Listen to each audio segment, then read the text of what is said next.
नौपाड्यातील प्रशांतनगर SRA प्रकल्पाचा वनवास काही संपता संपेना.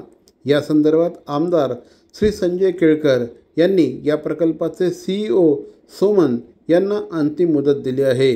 गेल्या 12 वर्षांपासून प्रशांतनगर येथील SRAचा प्रकल्प रखडला आहे. सुमारे 350 कुटुंब विस्थापित झाले आहेत. जवळपास 12 वर्ष या प्रकल्पाला झाले, मात्र अद्यापही विकासक रहिवाशांना घरं देण्यास असमर्थ ठरत आहे.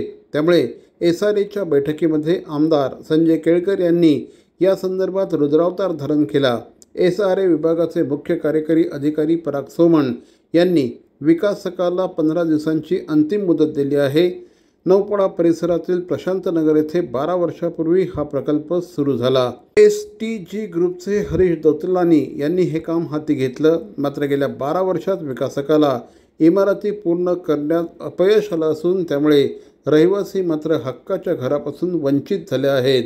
या संदर्भात आमदार श्री संजय केळकर यांनी आता कडक भूमिका घेतली असून 15 दिवसात नागरिकांना घरं द्यावी अशा प्रकारची भूमिका श्री केळकर यांनी घेतली आहे.